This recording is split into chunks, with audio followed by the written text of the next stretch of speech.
Morning, Isaiah 17, a prophecy against Damascus. A prophecy against Damascus. See, Damascus will no longer be a city, but it will become a heap of ruins. A city of Arar will be deserted, and left the flocks, which will lie down, with no one to make them afraid. The fortified city will disappear from Ephraim, and the royal power from Damascus. Like a remnant of Aram will be like a glory of the Israelites, declares the Lord Almighty.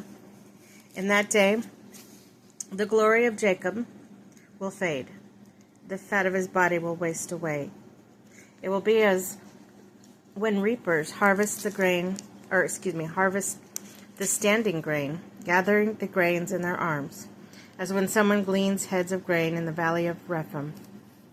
Yet some gleaning will remain, as when olive tree is beaten, leaving 2 or 3 olive branches on the topmost branches, 4 or 5 on the fruitful boughs, declares the Lord of Israel.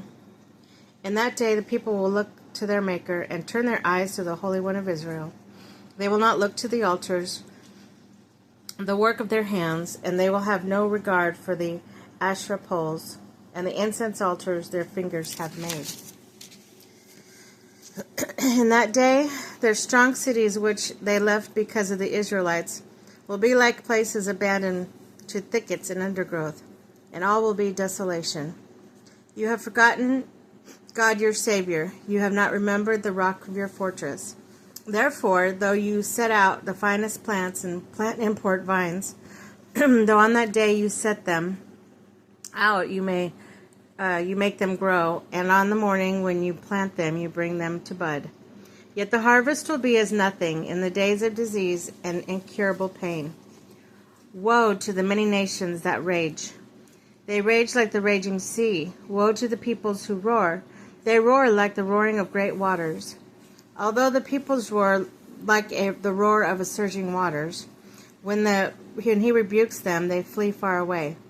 Driven before the wind like chaff on the hills, like tumbleweed before the gale.